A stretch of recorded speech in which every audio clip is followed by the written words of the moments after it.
throughout this week. So I think the big one that I wanted to talk about and get the chat involved here is Don Lemon. So wanted to see April, what do you think, or why don't you explain? Well, first let me kind of take you guys back to Don Lemon, big CNN anchor, very famous with CNN, but in 2023 he was fired because they were talking about Nikki Haley. Do you remember this? Yeah, they were talking about Nikki Haley, and he said something about her being out of her prime or something like that, and that was offensive to women. That's almost a quote. Now, I think if you said that on Fox News, you probably would have been just fine, but especially if you were part of the five. But really dumb reason for him to get fired, but I support it. Yeah, it's one of those things. But Nikki Haley, he said Nikki Haley isn't in her prime. And then he kind of noticed what he said, and he said, sorry, when a woman is considered to be in her prime, is in her 20s and 30s and maybe 40s. So a few days later, he was fired. He was canned. So now he's got a podcast, and he goes out on the streets and he asks questions. Oh, he has a podcast? And I think it's kind of like a podcast, yeah. Where does he stream at? I don't see it. He does a lot of like on the street type of stuff. Almost like, do you remember how Jesse Waters? Yeah. When Bill O'Reilly was on Fox News. Yeah. Yeah, he does a lot of that, and so he's fallen off his throne a bit, and so he's doing that. But yeah, tell us what happened in Minneapolis. Do you remember? A little bit, but there's probably no person on this planet I care less about than him. So I haven't super been following it. He just intrigues me absolutely in no way. Yeah. But something about he went into a church and was like heckling them. And this is in St. Paul, Minnesota. It was in Minnesota. Yeah, this is in Minnesota. So okay. Shows how much I know about this.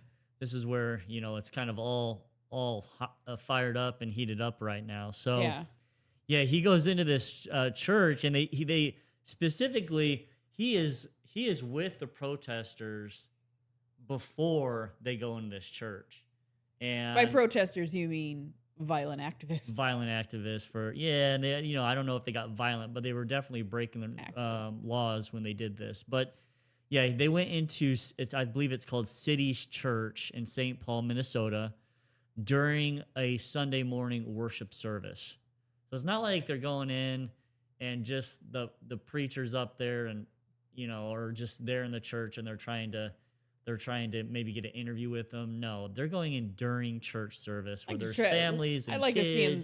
Yeah, let him do that on a mosque service or whatever. No, he would never. No, he would never do that. But according to him, he's Christian, and he feels like this is okay to do.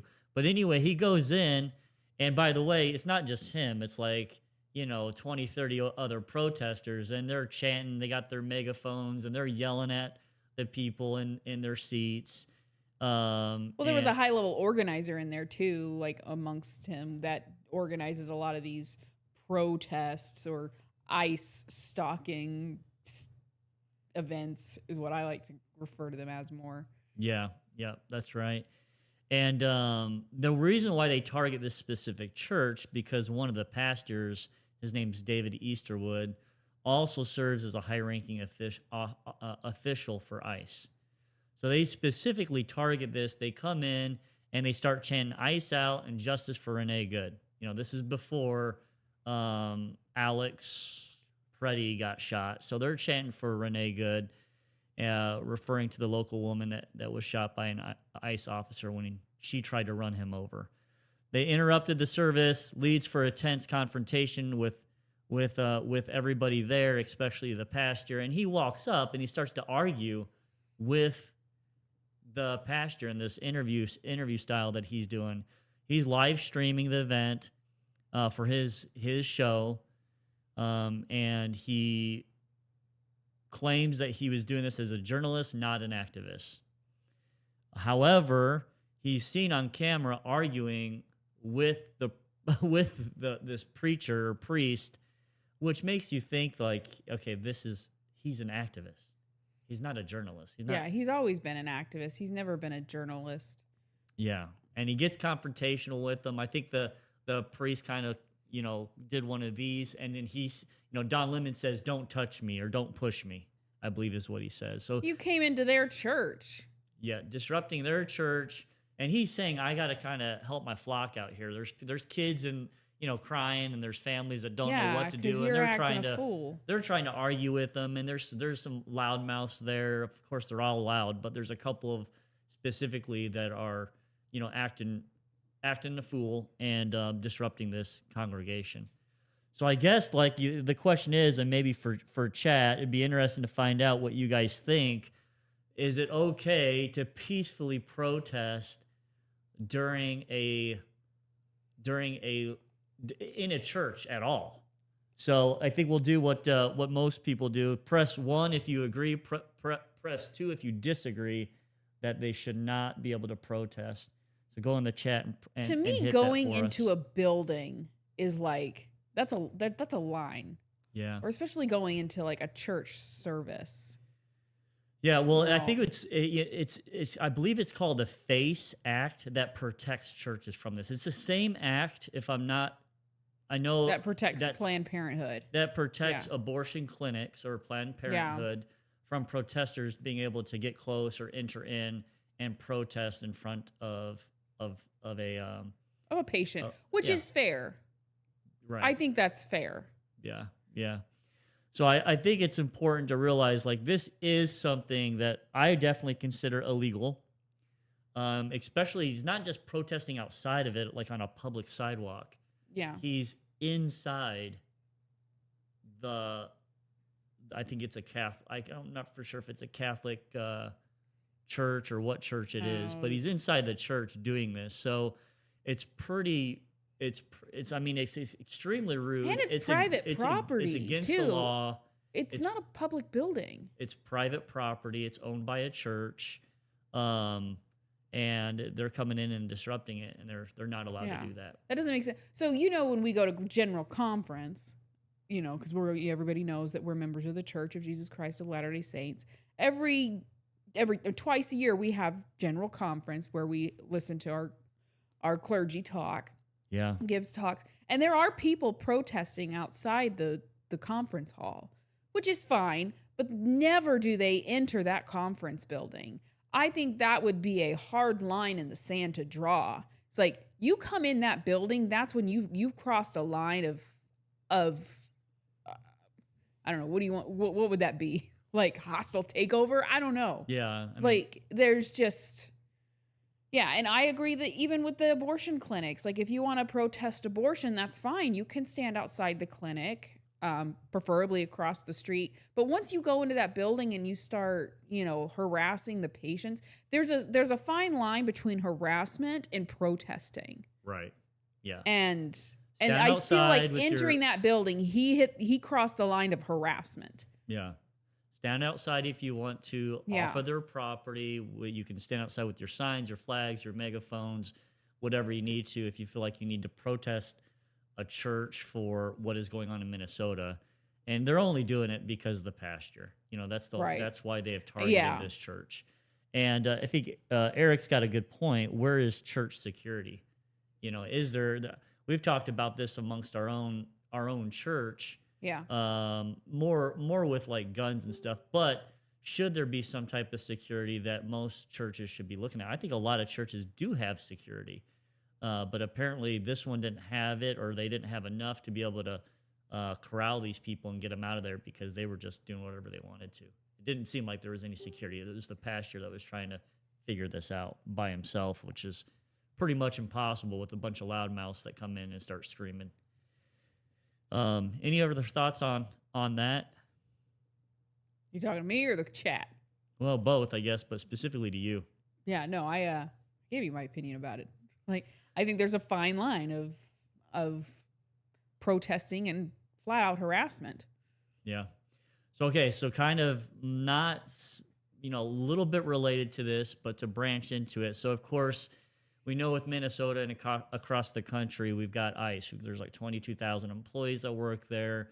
Of course, Minnesota, they've done a specific surge in Minnesota because all the fraud and everything else that's going on there. It's a mess. But there's always been the before administrations have always had like a long-standing rule that sensitive locations was a policy that they weren't going to enter, but Kristi Noem has kind of erased that policy and said, yeah, that's just a policy. It's not a law. We're gonna do it. So the policy is you can't enter into churches, schools, hospitals, like courthouses, to be able to detain illegal immigrants. What are your thoughts on that, April? You can't enter. That ICE, So these are ICE kind can't of show up at a school and say, hey, Jaime Diego, that's 17, he's part of this family that we're trying to get out of the country.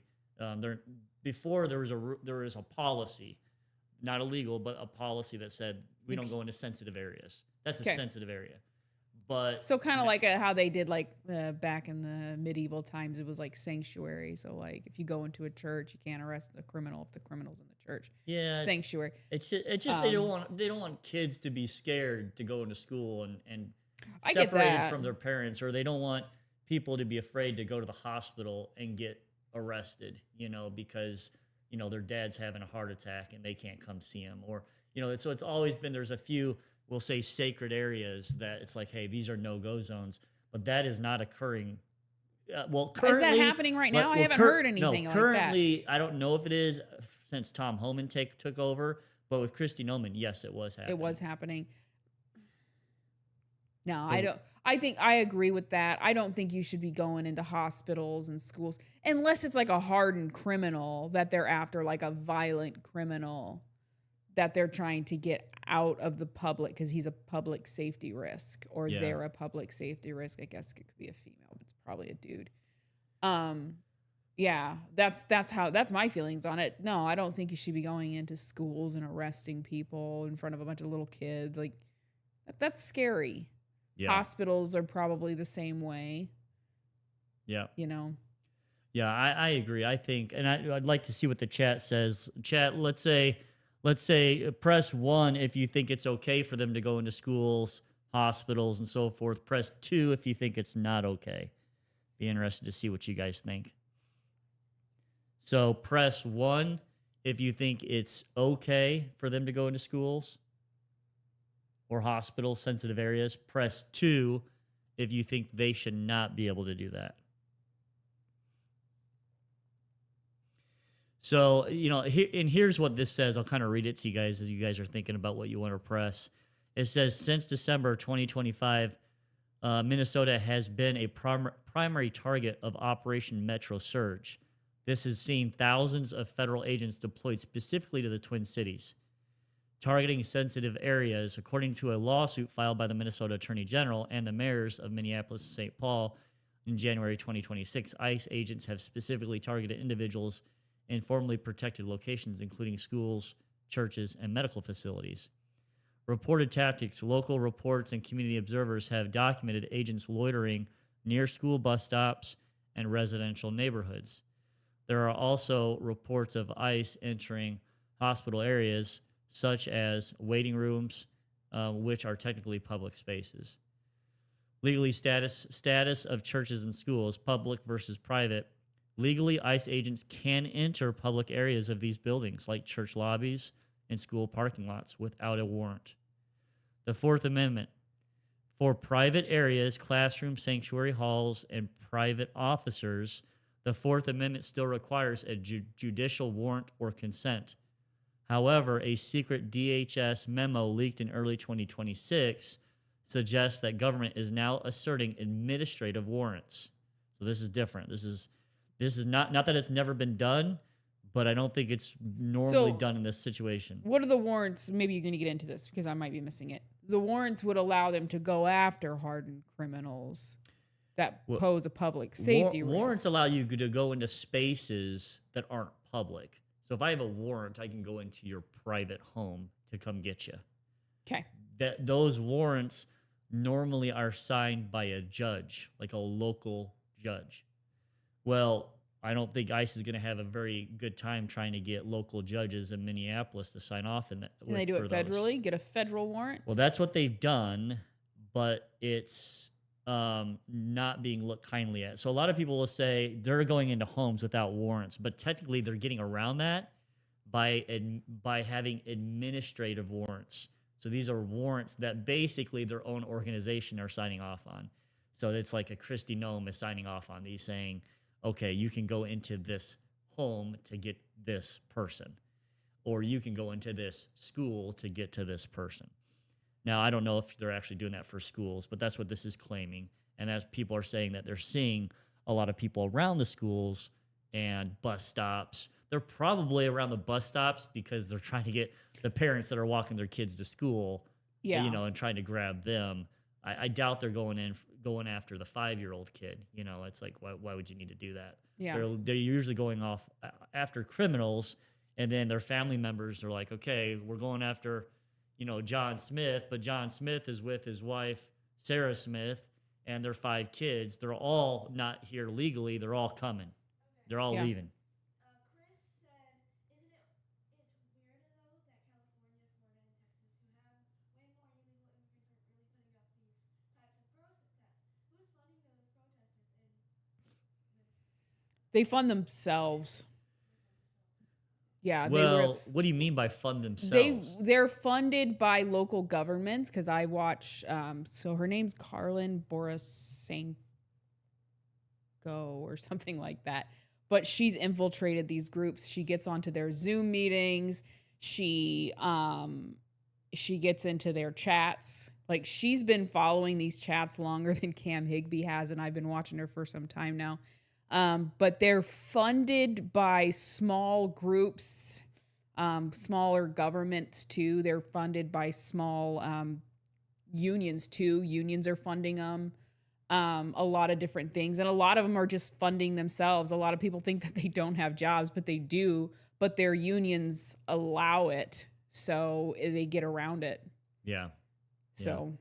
Yeah, and I've seen a lot of. I think we talked about this on our last with Lily when we were going over Minnesota, but there are some other organizations. I don't think there's any proof.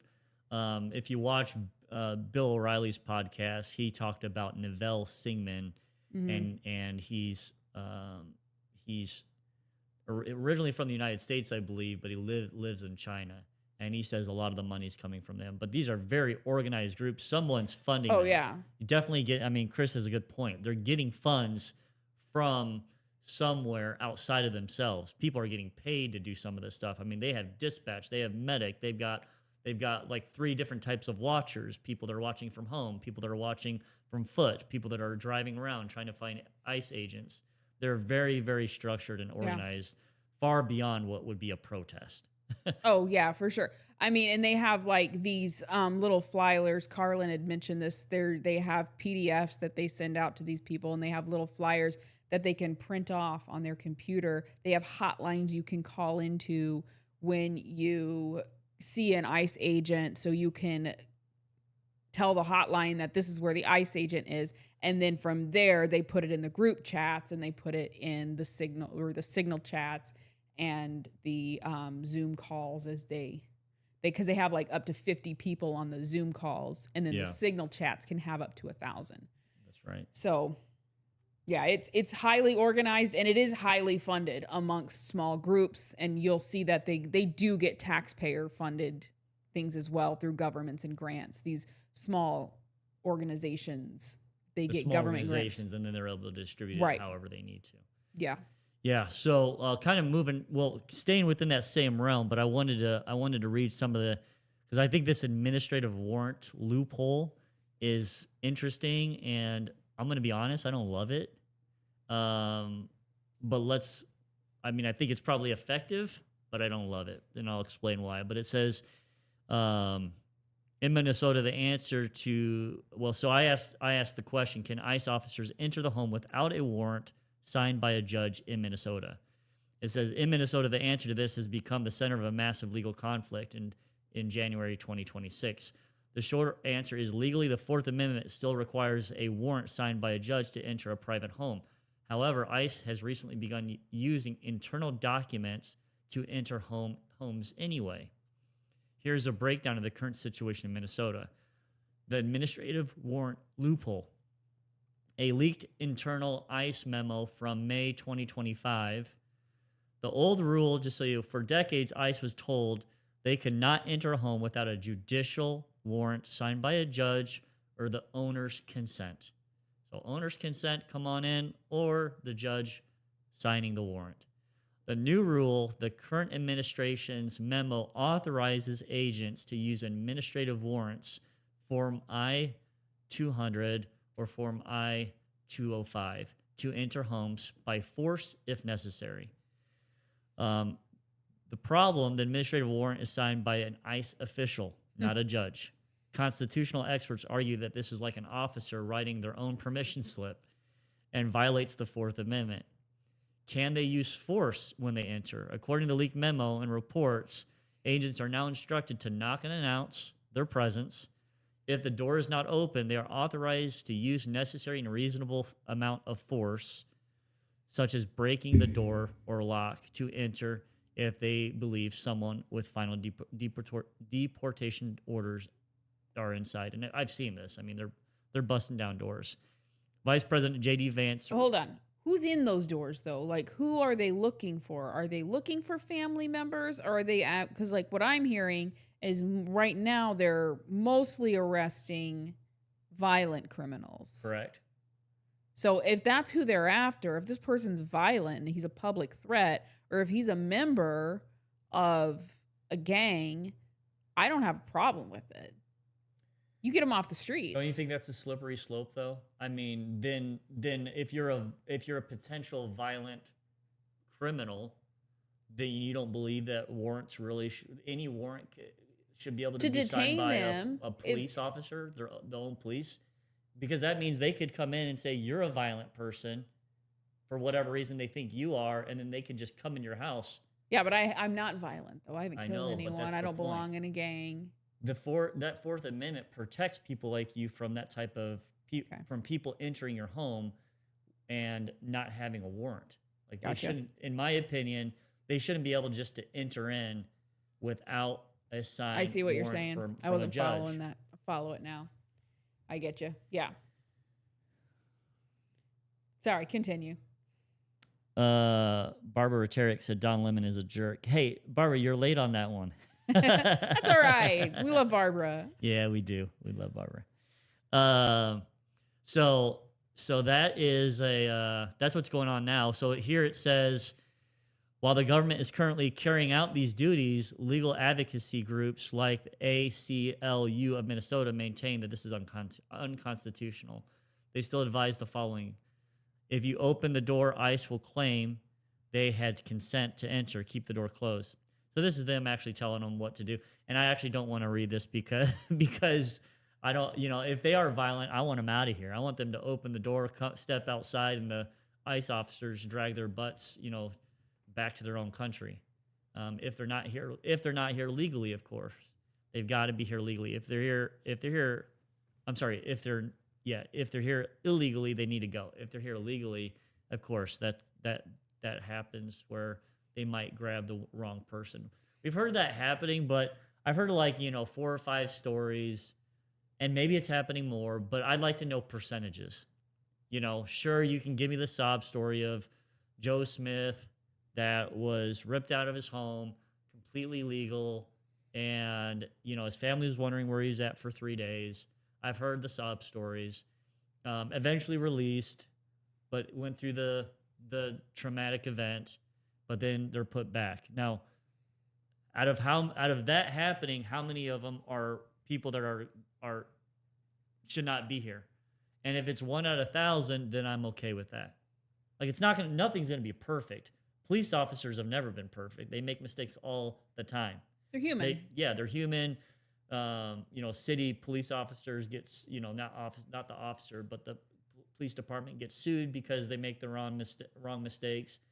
And, that should be something that, we're doing our best to identify the right people, but mistakes are going to happen. Lawsuits are going to happen because of it. But that doesn't mean that these things shouldn't happen. Like, you can't just stop because 1 or 2 mistakes happen, over a couple week period. Yeah. You And recalibrate, maybe try to it's- fix the mistake, make sure it doesn't happen again. That's what you do. Maybe it's more than 1 or 2 mistakes. I'm sure there's people that are saying, okay, I can find 82. Well, yeah, 82 out of the last 2 million people that we've gotten out of here. That's a pretty low percentage, and I'm okay with it. So Yeah. that doesn't necessarily bother me.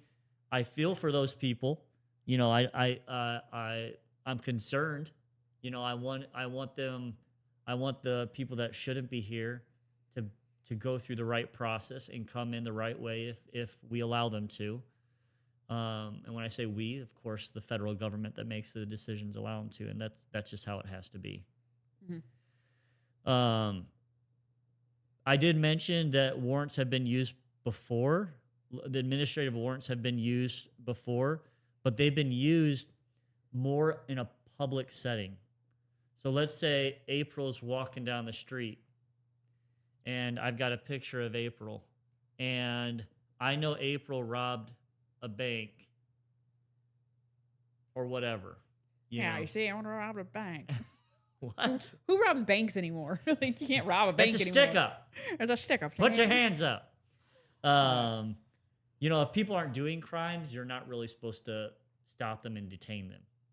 So this allows them, without potential legal liability, the administrative warrant allowed them to find people that weren't currently doing anything illegal on the street, not in their homes, and pick them up. So I use an extreme example, but really it's, you know, Jose Martinez is walking down the street. I know this guy has got an order to be removed from our country, and now I can use this to say, okay, he's not doing anything illegal right now, but I know he's an illegal, and I'm going to use the administrative warrant for that. So they've turned that into, I'm going to bust down your door and rip you out of your home. Yeah. And of course, you know, it's not the best look either. Some of these guys, it's obviously like super cold right now in Minnesota. It's negatives. That stuff doesn't necessarily bother me. I think a lot of these guys are fighting back. You're seeing like the poor me stories. Well, you know, the guys aren't going without a fight. You know, they're getting shoved out of their home and they're pushing back, and some of them are swinging back, and these guys are trying to get them into a car and handcuffed. And that's sometimes going to be messy. Yeah. They don't want to leave. And these guys are, the people that are going after are normally criminals. So it's not like they're not, you know, some of these guys are violent. Not all, not all, but some are violent. And you're seeing, I think the ones that are fighting probably are the violent ones. Yeah. So here's kind of my take on this whole, I know we want to stay loyal to the Constitution and the Bill of Rights and our, amendments and all those things. We want to try and stay loyal to that. But we're in like a breaking point in this country where we could be staring down the barrel of civil war. Or we could be I mean, these people claim to be revolutionaries. This is a revolution that they're trying to implement into the country and take over the government. They've said this. They've said they've wanted to take over the government. I watched a stream today, a live stream of one of the protests, and the woman was screaming how they were going to take it to every state. Just push it, babe. Push it. Sorry, put your back into it. We have our... Wrong door. Wrong door. There you go. There we go. All right, we got her. one of our daughters here coming in to visit us. She doesn't want to be seen, so yeah, but she wants to be part of a live audience here.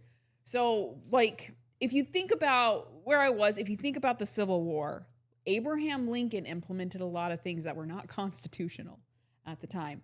So, are we going to have, you need to ask yourself, are you willing to make exceptions to prevent the revolution from happening or a civil war from happening? Is Trump going to be a Buchanan or is he going to be a Lincoln? If he's going to be a Lincoln, you're going to have to see him take some things from the Constitution that you might not agree with, that are going to feel a little uncomfortable. Luckily for the Civil War, after Abraham Lincoln, things kind of went back to normal and we got it back under control. But we're really staring down a time in our country that you and I have never lived. Our kids have never lived. That's for sure. And I don't know. I fear we might have to loosen up on a couple of these things, which I don't like the idea of at all. Because so what are you you take saying, those though? power. I don't know what I'm saying. So if you take those powers, are they going to be given back to the people? Typically, it never is. With Abraham Lincoln, it did after the Civil War. We got a lot of those back. So, but yeah, I get what you're saying. But you have to, I don't know. You have to ask yourself, what are we willing to kind of overlook till Trump can get this under control? Because if he doesn't get it under control, it's coming to a city near you. They're coming for your kids. They're in your school district. Teachers unions fund these things too. The Teamsters unions, they've linked the Teamsters to them. So at what point, it's like, what are you willing to do to make sure to stamp this out? These people have to get arrested. They have to be stopped. I agree. I agree. So are you talking about the protesters? Protesters, and they're trying to dilute the voting bloc. Immigrants get counted in the census. We'll talk about that a little bit later, but they do get counted in the census, and that changes voting dynamic, whether they vote or not. Changes electoral votes. We can get into that later. Yeah. But these are things. This is an unprecedented time of what we're experiencing right now, and Republicans are notoriously weak. Like, we're smarter than them, for sure. We're smarter than them, but they're stronger than us.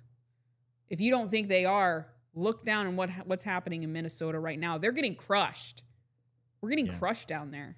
Eric said, speaking of ice, it's freezing here. What happened to Al Gore and global warming? It's not global warming anymore. Where have you been? It's climate change. They changed it to climate change. So because I figure, oh wait, it's not warming. It's kind of getting both. Yeah. The Earth is going through its natural cycles. I had a friend that said, "Hey, well, no, climate change is definitely happening because we've got a drought in Utah."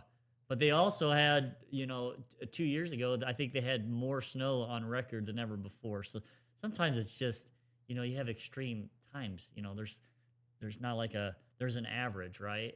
Now, I think that average has went up, but I don't know if that's human caused or caused just by No. We got to stop on this for a minute.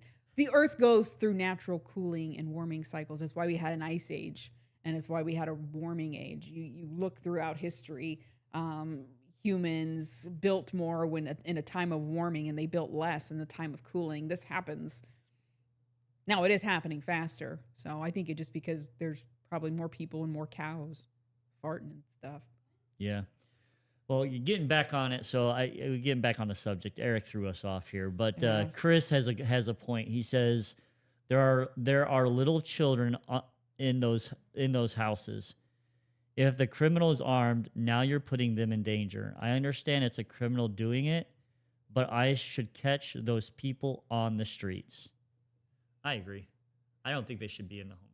Yeah. I mean, I think it's okay for them to knock on the homes, and if they come out and they surrender themselves, or they're able to convince them to come out that door and nab them, I'm good with that. But I'm not good with them busting down their door, barreling in, and saying they got a warrant that's signed by themselves. Seems a little silly, but yeah, it seems a little not correct, right? It seems a little, I don't want to say corrupt, but it's not much oversight. No, there's not much oversight. I mean, that's the whole point of having a judge sign off of it. There's more oversight and make sure that it should happen, and it's just not police officers getting too aggressive, which is what the other side is claiming right now, that the Trump administration and how they're going about it is being too aggressive. So I don't know. I think I disagree. So you think they should barrel into the house and get the kid, or not the kids, the kid in front of their parent? Their parents a criminal. Well, we have criminals too, but we don't do that. So I guess you'd have to justify. You would have to say people in here. I see officers arrest criminals in their houses all the time on cops. Bad boys. What you gonna do? What you gonna? So you'd have to say that people that are here visiting or that are not citizens, that are illegals, do not have rights. They're visiting. Vacation. They're vacationing and robbing banks, according to you? I'm saying anyone in general, whether you're vacationing here or if someone from France comes here and stays here for 2 weeks, or an illegal You're saying no one that comes here to visit or stay here has rights, whether legal or Not whether if if you're they're illegal. a violent criminal. No, I believe you waive your rights when you do stupid things. Is that part of the Constitution? I don't know. I think they still have rights. They don't just lose. They don't lose all the rights, or the I don't know. Fourth I think our Amendment. country's in a point in its history where you're going to have to start making exceptions. I said that. You're going to have to start making exceptions. Because we got to get them out. Exceptions that benefit you. So when the new administration is in, they're going to make this. They're going to if the new administration gets in, it's happening anyway. Well, it did happen. No for matter sure. what. No matter what I choose now, whether I choose to waive the constitutional rights or not for these people, if the next administration gets in, I'm screwed. Yeah, that's true, why I'm saying go in hard, Trump, because you want to know what? They're going to do it to you if you don't get it under control in the next 3 years or even the next couple of months when we do our midterms. If they win the midterms, they're coming for your kids. Okay, so calm down. I don't think you understand what we're up against. I watch this stuff all day, every day. I've been in their Zoom meetings. No, I mean they have definitely done things like that, but I guess are we better than them? Are you going to do the same thing? No, I'm on the same road as them. No, I'm on a different road. I'm on a different road. I care about my family. I care about James O'Keefe was down there telling you about it. I care about the James rights. O'Keefe was down there telling you about it. So He's saying you're going to protect. rights. You want to protect your portfolio. He's like, they're crazy. He goes, when I was down at the border, the cartels, when they saw I had a camera, they ran away from me. These people don't care. They run at you. They throw bricks at you. And you're telling me that, if they run into a church, you better leave them alone. Are you willing to sacrifice that? They were going to arrest Charlie Kirk when they were in office and then they were in power. They had disregard for the Constitution like no other thing I've seen the previous 4 years. It was crazy. And if I'm telling you, if you don't get it under control, your portfolio is going to mean diddly squat. And that white picket fence that your kids are guarded by, it'll be torn down by these people. They don't believe in personal property. You want to know what they consider personal property? Your kids. They don't even believe your kids should be yours. So you're telling me you're willing to draw the line in the sand at the Constitution when they're crapping it away on you. You're willing to give them the same rights that they're not willing to afford you. That's a good point, but I would say yes, because I just think you just... That's insane! I think you just spiral down the toilet bowl if you don't. What? Who? Storm. Who's Storm? Someone in the chat. I like you, Storm. I care about my kids and I care about my white picket fence. And if they get in power again, I'm toast. Yeah. No, it's we won't be doing this podcast if they get back in. Well, yeah, and they made it really hard for people doing podcasts. And we're going to talk about that a little bit later during things like COVID and some other things. So all you 15 viewers out there, we'll be gone. Dang it. All you dozens of viewers out there. Dozen. Oh, a dozen's 12. Never mind. Okay, so we know where you stand. Let's go on to the next subject. I need some water. Thank you. I'm a little parched. Yeah, from you all started that. yelling, so you were scaring me. Now you guys know what I deal with when we have an argument. I'm a little more extreme when it comes to conservative. I'm probably the one that's a little more. Well, I don't know if I'm conservative. I'm willing to bite the bullet and do hard things. Yeah.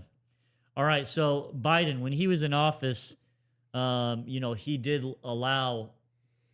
The estimates are kind of all over the place, but I think a good average is around 10 million illegal immigrants. And Chad, if you've got a different number that you'd like to present, it is difficult to know the exact amount because some were caught at the border, they did the catch and release, some they didn't. but I think, the numbers that I'm seeing is around 10 million. So if you look at the border encounters versus releases, so it says between January 2021 and the end of 2024, there were approximately 11 million nationwide encounters recorded by CBP. Now that's encounters. That's 11 million encounters. What about the ones that didn't get encountered? That's insane. So that's too many. I mean, that's going to dilute it. That's going to dilute That's going to dilute the voting block. It's I going to would dilute say the electoral you're college. probably closer to 15 million or so. I mean, that's why Trump will say 20 million. These are people who are counted in the census.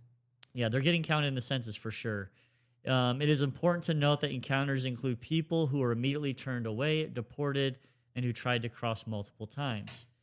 So that's marshmallows. I asked for water. She brought marshmallows. Sorry about that, guys.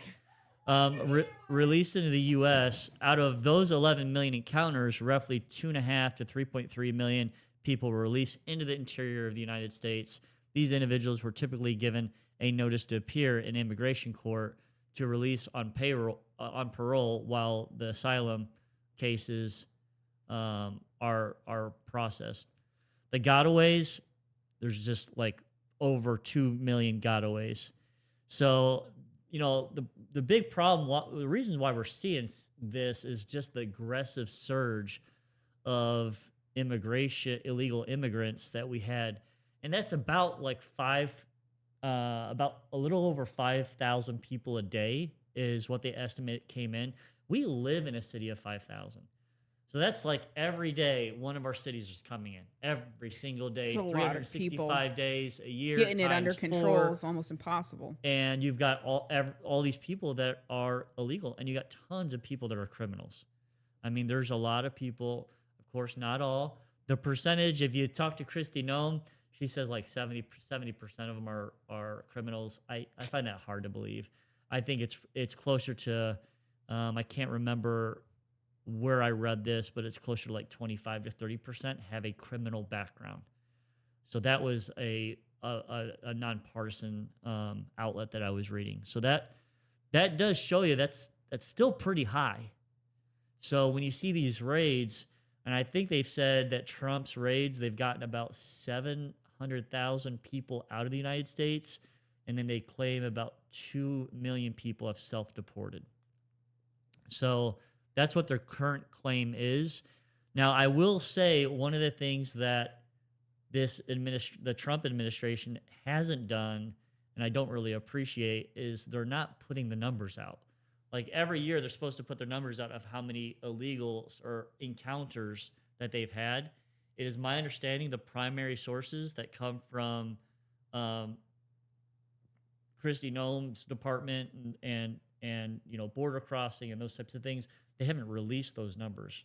Now, I don't know if that's just because it just turned 2026, but I think they're supposed to update that on a monthly basis, and they haven't done it. So they're saying their estimates show about 300. So we went to about 5,500 to 300 border crossings every day, which would be a dramatic, great decrease. But we just don't know if that's true or not because they stopped recording them, which is a little weird. Yeah, that doesn't make any sense. Yeah, Chris is saying, I can't remember which channel I saw it on, but I heard 20 to 25%. So that 25% number is probably close to where it's supposed to be. We've got Trevor on. Hey, Trevor. I'm gonna sit on that. One of my home teaching companions back in the day. So appreciate you being on, Trevor. Hi, Trevor. Yeah, we shout out every once in a while. Yeah. All right. So next thing that I wanted to go over is how does illegal immigration affect the economy? So I think the biggest thing that I focus on here, and there's multiple things that we could look at, but number one, and if you guys have something that you guys want to talk about, put it in the chat. But number one is the housing market.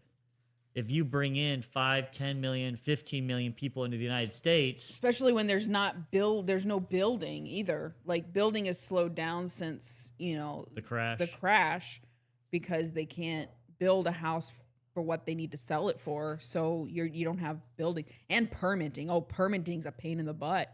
Yeah. So that, stomps a lot of the building, or stops a lot of the building from being built. It's crazy, not to get sidetracked, but I think they said the houses that got burnt down in the California fire, there's only 12 that have been rebuilt. Yeah. Someone can fact check me on that, but I believe it's 12. It's ridiculous what you have to get just permitted. Like if you want to put a deck on the back of your house, you get a stupid permit. Yeah. It's ridiculous. Yeah. The permit. It's like, I just want to put a structure on my property. Right. Like, why do I need 15 different permits for this? Yep. Yeah, and in the more liberal state that you're in, the more permitting, the worse. It's a cash cow for them. It's New York, Illinois, and California that always seem to be the hardest places to build. Yeah. So that's one of my biggest concerns, and I had that concern really comes back to my kids. Supply and demand, the prices have rocketed. Household income, you need about 5.5 times the average household income to be able to afford an average home. An average home right now is around $420,000. Mm-hmm. Can you imagine being an 18, 20-year-old kid thinking, I'm almost going to have, we've got one that you guys can't see that's sitting to our right of us. How are you going to be able to afford almost a $500,000 home? Well, this is why I'm a big proponent for remote work, because the further you go out, the cheaper the houses get. So, and remote work allows that. So, and I think that could be a solution for one of them, because a lot of these places are implementing the return to the office bull crap that I think is garbage. You should be able, if you have a job that can be done remotely, you should have a tax incentive to do that. Because the further the person can move out, the cheaper the property is. It gets people out of these hubs, and it's actually better for the environment because you don't have the commuting all the time. So it's just, there's so many positives to remote work. Now, this does put a responsibility on the remote worker, because you see a lot of time theft with remote work too. And that's probably why they're wanting a lot of people to return to the office. So if you are a remote worker, be honest. You know, let's make a culture where that's possible. Yeah. And maybe if you're a remote worker, maybe they can give you more tax incentives to move out further from a hub. Like we're like an hour and a half from Chicago. Make it like that. Like you have to be, to get the tax incentive to be a remote worker, you have to live at least 2 hours, an hour and a half outside of a major hub. Right. So there's a lot of things you could do, and you could really take advantage of remote work. I think it's a wonderful thing. A lot of people love it. And it also, remote work is jobs for women, because it allows women to kind of have the best of both worlds, to be able to work in their home with their children. And you might have to just get used to your customer service lady having a child in the background, I think the culture needs to change in that way. I think remote work's a good thing. And I think a lot of conservatives disagree with me, but I'll disagree with you all day on that. I think allowing people to be more mobile and choose where they live, have more freedom to choose where they live will help out. Yep. Housing market, illegals can't buy houses. Not even people with work permits. You need that to be a green card holder at least. I agree with that. That's a good idea. But also, the problem is they rent too. It's not an idea. He's saying that's what they do. But yes, they're flooding the renting market. The renting market, yeah. And again, it makes all the prices go up. And then on top of that, you have large corporations like Blackstone that are buying up, all these homes. Yeah. I think they own about 3% of the market, and they can increase it too. The 3%, they say it's only 3%, but 3% is like nationwide. They own like 20 to 30% in the major hubs where all these jobs exist. That's why you could get around that and be like, oh, if I work remote, you can get further out. You don't have to have that problem as much. Because, we have properties here for rent and for sale where we live. They're not getting eaten up as fast, but we're pretty far from a hub. Yep. Some other things it says, Impact on wages. This is the most contested area of the economy theory. Low skill wages. Some economists argue that a large influx of undocumented labor can depress wages for native born workers who didn't finish high school by about 2 to 5% due to increased competition. The complementary effect, other economists argue that immigrants often take jobs natives won't do, agriculture, construction, etc., which allows native workers to move into higher skills roles, actually raising the wage in the long run. So there's obviously some arguments for and against it. And then price hikes. So in Minnesota, the agriculture and construction sectors are reporting labor shortages. Economists at the University of Minnesota warn that if the labor force continues to shrink, food and housing prices could rise 5 to 10% as labor costs and businesses spike. Lost revenue. Yale Budget Lab estimates that if immigrants stop filing taxes to avoid ICE detection, the federal government could lose up to $25 billion in 2026. Are illegal immigrants filing taxes? I don't know. They're not supposed to work in the United States. So Are they filing? How are they filing who's taxes? this guy? This is just a report that I'm reading. Okay. But I don't know. That's it. I wouldn't think they would file taxes. Yeah, I wouldn't think so either. Can illegal immigrants vote easier in certain areas because they don't need IDs? Also, voting's not necessarily the problem. Yeah, them voting is not necessarily the problem. It's the census. It's a census. Representation that those people get because the census is inflated with illegal immigrants. But there are locations like Illinois where you don't need an ID to vote. I know. You just need to register to vote. But if you live in that area and that address, I mean, I go there and I go to vote. They don't ask me. The hardly problem is anything. they I can't don't. remember. I think they just ask you where you live. Yeah. I think that's all they ask. They have you on a list. They ask you your name. They check you off. Yeah. Said you need a ITIN number, and then you can file taxes that way. And illegals can get I-10 numbers? We're a little delayed. Yeah, we are. So we'll wait for him to answer that. But, yeah, I don't know exactly how that works. So Chris is our specialist here, it looks like. So it definitely depends on where you live and how that can be effective. Let's see. Do some states give illegal immigrants welfare benefits? The short answer is federal benefits, no. However, a handful of states, including Illinois, California, New York, historically use their own state tax money to create Medicaid-like health programs or small cash grants. But the federal government contributes to those. Right. Yeah, they can. They can contribute. So not to those. directly, they don't. Yeah. Chris said, yes, they can.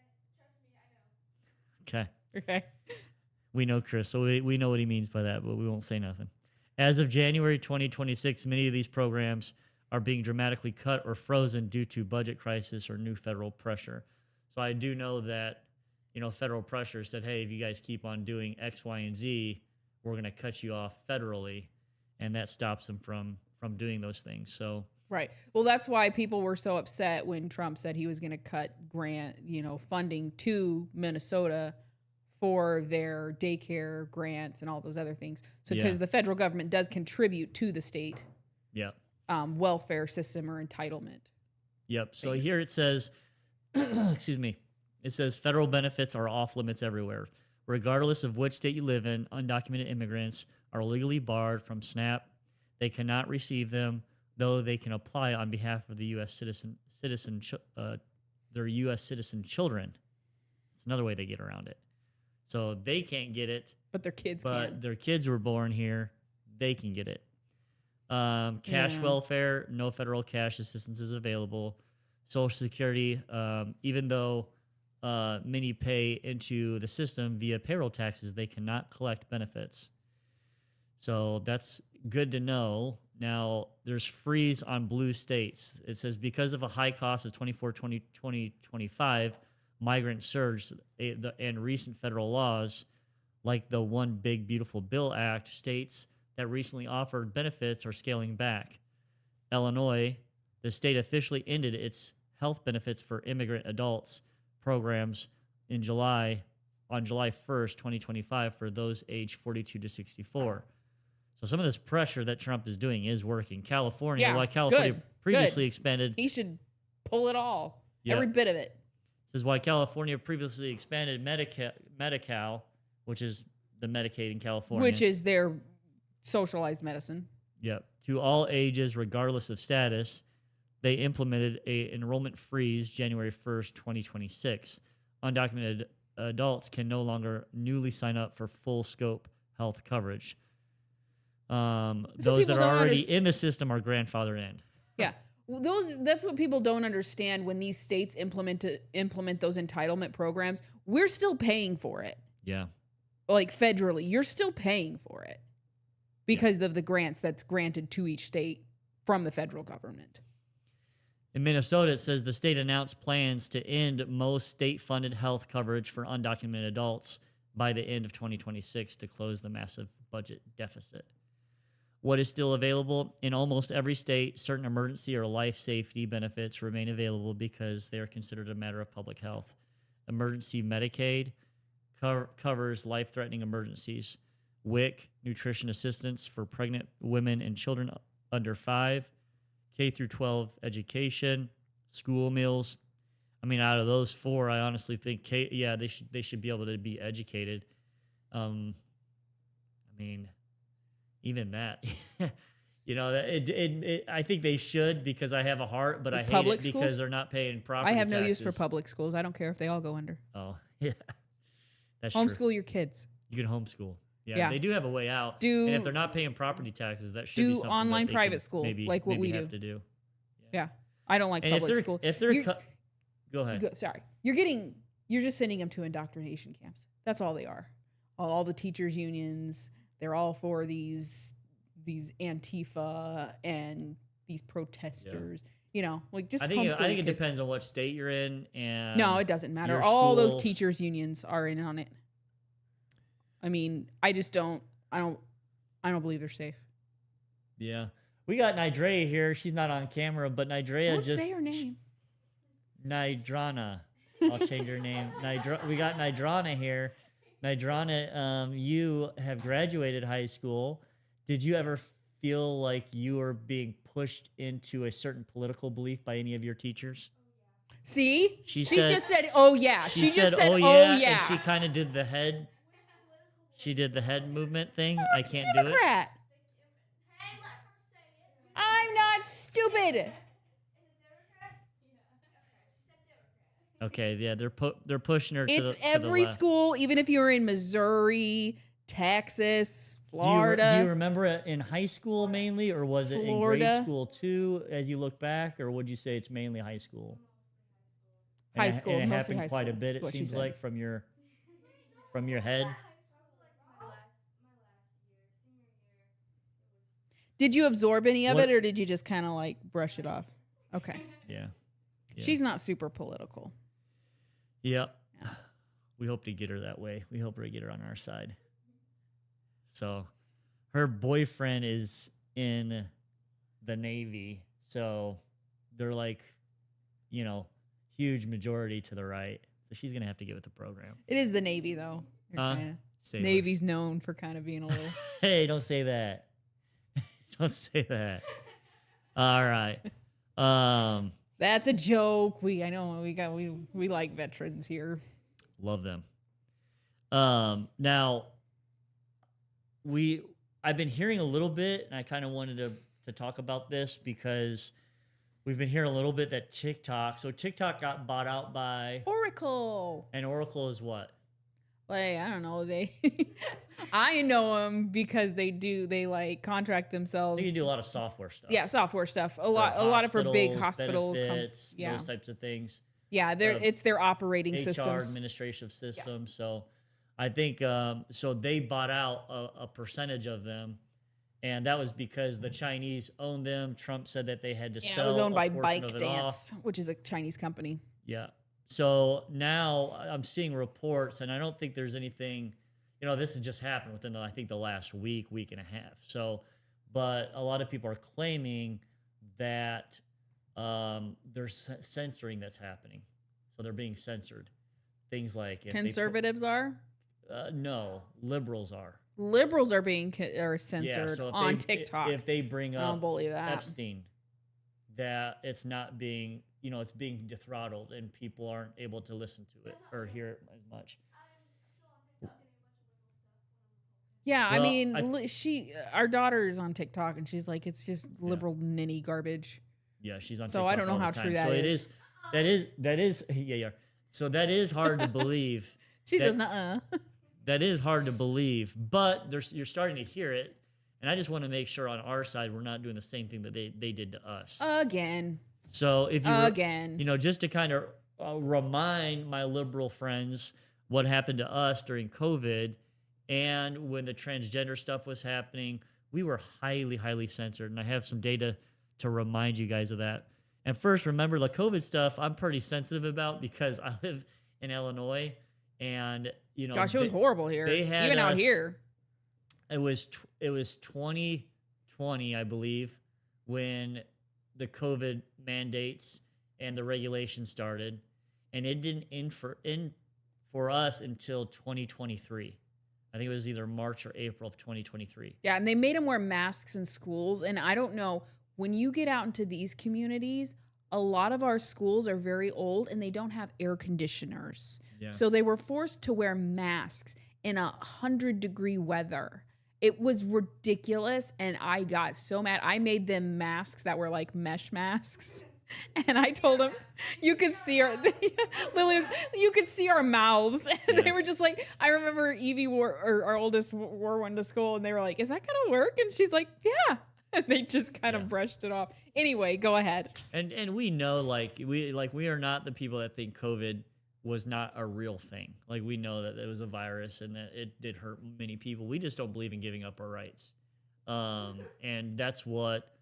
And I think it was a cold. He thinks it was a real thing. It was a cold. One of the complaints that that I have against Trump is that he did the 2 weeks. He did it. Yeah. Yeah, and he pushed the vaccine really hard. He did the 2 weeks, and that's something that I don't really appreciate.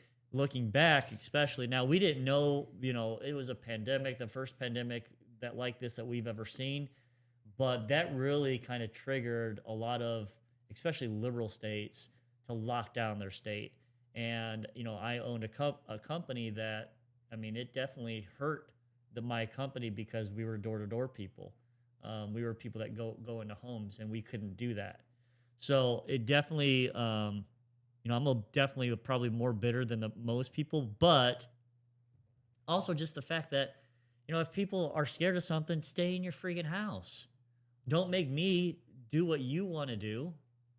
Like, stay in your house. If you're that scared of it, stay in your house. Yeah, you protect the people with comorbidities and that had were higher risk for it. But like people like us, it's like we were pretty healthy. We weren't, we didn't have any comorbidities. We weren't overweight, and that's the people it was really affecting the most. Were older people that were overweight or heavy, right? Extremely unhealthy. And I would have told those people it's smarter to stay in your house and protect yourself. But don't make me and my family who are healthy that don't want to do that we've made the decision not to do that. And it's not going to affect you because you're in your house. You have your mask on. Mm-hmm. If you've got your mask on and masks actually work, then you don't have to worry if I don't have my mask on. That's the problem is that they didn't work. And we said that over and over again. And I put that stuff on Facebook, and sometimes it would disappear. Other times I would have a message from Facebook basically saying, this is something against, policy or whatever. I hate Facebook. And this isn't like a theory. This isn't like TikTok is. No, they were, I remember people that I watched on YouTube, they could not talk about it. Yeah. They would censor themselves when they talked about it. Well, this is what Mark Zuckerberg said. So it says, between 2021 and 2024, Facebook engaged in what critics call unprecedented censorship of COVID-19 content. In August 2024, Mark Zuckerberg sent a now famous letter to the House Judiciary Committee admitting the following: government pressure was given.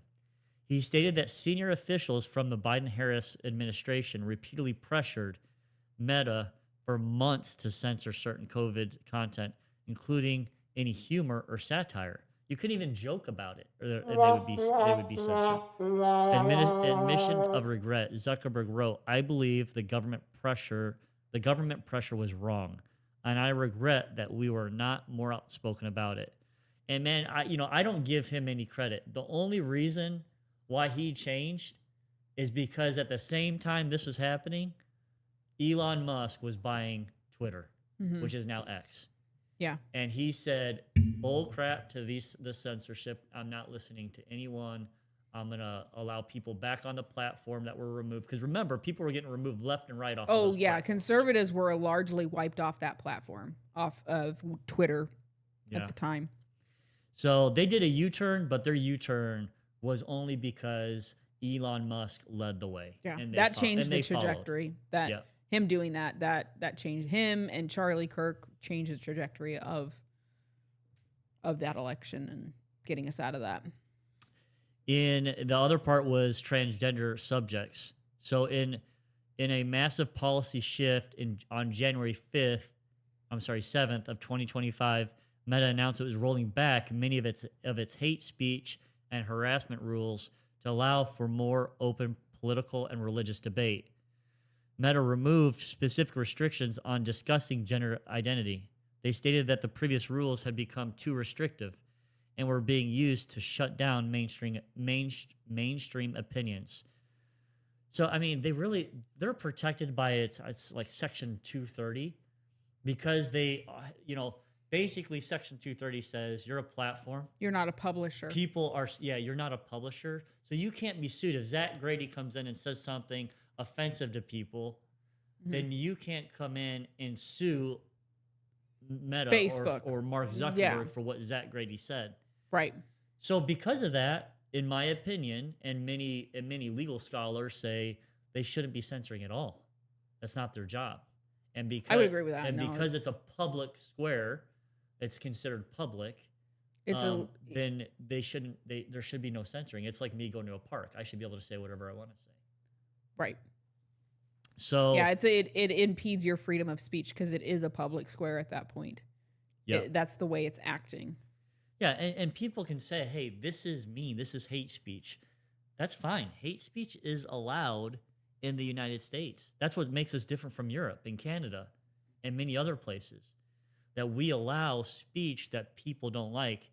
Because if you start censoring, what Lily doesn't like, what Nidrona doesn't like, what April doesn't like, what Zach doesn't like, could be all different based on our religious backgrounds, based on our political backgrounds, based on how we grew up.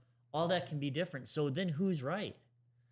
So you can't do that. Yeah. So you've just got to be tough and know that people are going to have different opinions, and some might be offensive to you, and they can say rude, they can say racist things, they can say stuff about your church, and it should all be allowed. And if you don't want to buy that person's products, if you don't want to listen to that product, if you don't want to be their friend because of what they said, then that's great. That's what America is all about. You can make that decision. Mm-hmm. But telling people that they can't speak, that's against everything the United States believes in. Well, what do you think about these employers being able to tell people what they can say online? I don't like it. Yeah, I don't. Yeah. Like if you look at where you work, look at their social media policies. It's pretty bad. Like a lot of them won't even allow you to give your opinion online, even if you don't link yourself to them. If they find your content online, they can fire you. Mm-hmm. It's ridiculous. And to me, that's my right. If I don't link myself to my company in any way, I should be able to say what I want. I'm not representing you. I'm representing me. When you're paying me, I'm not saying nothing. On my own time, I'm saying stuff. So I think it's absolutely crazy that these companies have been able to write policies like that. I think the government should step in and say, you can't do this this is their right and it's protected because they're God-given rights, not company-given rights. Yep. New allowances under the hate conduct policy Meta now permits allegations that transgenderism is a mental illness or abnormality when discussed in a political or religious context. Use of the word "it" to describe non-binary or transgender individuals in injunction that was previously strictly enforced. So you can do that now. Claims that transgender people do not exist. You can say that now. Dehumanization limits. While they now allow insulting language in political debates, Meta maintains they will still remove direct incitement to violence or comparisons of protected people to animals or filth. So, and I agree with the incitement to violence. Like, nobody, even if you have a mental illness condition or if you're doing something that you think is super strange, these people that dress up as bunnies or think they're foxes or whatever, yeah, they're a bunch of Furries, Ethereans. Yeah, they're a bunch of weirdos. But they can do what, I don't care what they do. That's up to them. Now, if they ask me, I reserve the right to tell them what I think, but not to outlaw someone for acting a certain way. If I want to tell them that they're a weirdo, I can tell them they're a weirdo. And then they can tell me to go jump off a bridge. That's what being an American is all about, Yeah. And it's metaphorically. They're not, you can't tell me to hurt myself. Chris says there's no hate speech. There is no hate speech. I agree with that. Yeah. There's just speech. I agree with that too. There's just speech. And you don't like it, don't listen. Yeah. Move on. If you hate it, move on. Don't listen. Yeah. They ended the fact-checking program. So remember, this is where they were fact-checking everybody. I remember little blocks under little everything. Stupid blocks. So when I would say, I've gotten COVID, I should be more immune than what a shot could be, which is true. It's herd immunity. They would take that. They would have that little fact-check box and say that I was wrong. Or if you were saying shots could have adverse effects, which of course they do. If you watch every commercial, you see that you got that microman, that's saying 1,000 words a minute, and now they're acting like nothing can happen. It's funny. Our ADHD daughter was watching one of those, and she's like, she's catching every bit of it. Like she was watching a pharmaceutical ad, and he was rambling it off really quick, and he was talking about all the adverse side effects, and she was like, she looks at me, she goes, "Why would anyone ever take this medicine? I think it'll make you worse." Yeah. And that's how I feel about most medicine. My wise mother always has told us to try not to take medicine. And I think it's good wisdom. Unless you're really sick and throwing up. Then take all the time and all you want. No, I don't know about that either. April's kind of the opposite. She loves a good pill. I know. Ibuprofen. But I don't know if I could count on one hand the amount of times that my mom gave us medicine as a kid. And I hardly take medicine to this day. So I think it's wise advice to try to let your body naturally heal things. Now, there's obviously, I'm not an anti-vax person. You're not beating polio, bro. Right. I don't want to get polio or try to beat polio or rabies, So I'm okay with taking medicines, although I do like that they went from, I think, 72 vaccines down to like 12 is what. That's good. Maha. You don't need all these vaccines. They have so many detergents and other harmful chemicals in them. Well, just take what you need. Yeah. And, which they were like recommending vaccines for like hepatitis B, which is like a sexually transmitted disease. Chicken pox. I don't baby. understand why people get chicken pox. I got chicken pox. I was just fine. Everybody had chicken pox. Man, I don't know. But once you get that vaccine, we can get what's it called? The shingles. The shingles. But our kids I can't. don't think they can. Maybe we should go get them. I don't want. I've known people that get shingles. No, we already got them. Now that we already got them, we can get shingles. Oh, if you get them naturally, you can get shingles. That's how I understand it. I could be wrong. So if anyone wants to fact check, check us on that. That would be interesting. I'd like to know because if I go take that vaccine, I've known people to get shingles, and they're in the hospital for a couple of weeks. Yeah, because they're in so much pain. That terrifies me. So if I go get the chickenpox vaccine, if it'll stop me from getting shingles, I think they have a shingles vaccine, don't they? I think they do now too. They got a vaccine for everything. Yeah, I might do that. Now remember, the vaccines were supposed to also. Another thing that they told us, that if you get the vaccine, remember, they told us this, that you won't be able to I spread remember it to others. Rachel Maddow. You She won't was be the able to one that was spread it to driving it others. hard. Like there's a force field around you. Now there's no other medicine that says that. When you get a virus, you're breathing it in. Usually there's little particles of like humidity or whatever in the air, and it gets into you. You have it, and then when you breathe it out, you can give it to other people. Right. Well, okay, what they were trying to convince us was you're going to kill other people because if you had this vaccine, you won't be able to spread it, which is total BS from the start. That's not how any vaccines work. Well, that's how, any biology that you took in high school or even junior high would tell you that's Even not the how flu viruses vaccine work. doesn't work that way. The measles vaccine doesn't work that way. Right. It just stops you from being, it makes you pretty much asymptomatic. You can still carry it and still give it to people. Even if you have, say, the chickenpox vaccine. If you have the chickenpox, you might not get chickenpox, but if you have it, you can give it to other people. So in my mind, that makes it more dangerous because you're asymptomatic. Yeah. Yep. So it's again, it was a lot of BS. They were just trying to get us to take. Yeah, the I knew that was BS because that's we won't never get into how any Fauci, vaccines worked. Yeah. So there's tons of censoring going on. I don't. Again, you're playing a little tit for tat according to what you said before, but I don't want TikTok to start censoring my liberal Take them down. comrades. I don't think it's good to do. So I would say we've got to be careful on doing the tit for tat. No, because then where does it end? Where does I it end? agree with. I believe people should talk.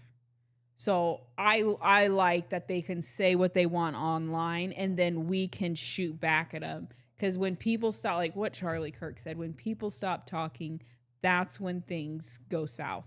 Yeah. So I don't want them to be censored. I'm probably more gung ho about more of the like legal stuff that's going on and just trying to get our system under control. Right. Yep. And our indoctrination camps abolished. Yeah. And new people come in with TikTok, maybe they have changed algorithms or something like that. They're doing things a little bit different. So I think it's just something to keep an eye on, and we got to call balls and strikes as we see it. So hopefully that's not something, and maybe, if something like this happens, they know what they did to us. So they're probably saying we're going to do it back. So I wouldn't be surprised. They're going to do it back anyway. But I'd like to you see do if understand that. Yeah, they're probably going to do it back. That's right. But I just don't think it's smart to escalate it. It's 4 years. It takes a long time to. They're going to escalate it. It takes a long time to turn a big ship. That's the beauty of. I our understand government. that, but we don't have that kind of time. Yeah, everybody. They said that with Obama. The liberals said that with Trump. There's going to be a dictator. He's going to take over. He's going to be a king. He's never going to leave. They're saying that right now. It's a bunch of BS to try to scare us. Conservatives said it with Biden and with Obama. I mean, I hear it all the time. I think. Well, hopefully he's given him a hard enough blow that'll help take him longer to recoup it. But you've got to get him out of the institutions. You've got to get our institutions back at any cost. At any cost, you've got to get him back. At any cost, arresting them. Arresting who? The people that are committing these frauds. Oh yeah. Are you talking specifically Minneapolis fraud stuff, or what are you talking about? Any institution that they have fraud in, finding the fraud and stamping it out and making sure that, these ideologies aren't overthrowing our schools. Yeah. Yep. All right. Well, that is the subject matter that I've got for this evening. I appreciate everybody that's jumped on to listen to our podcast. If you haven't yet, please like, subscribe. I appreciate there's tons of comments that we got here. So thanks, guys. I appreciate everybody that has commented. If you can bookmark too, put that bookmark where it says save, hit save so you can come back and listen to this if you like. And I hope you guys all have a good night. Thanks. Good night.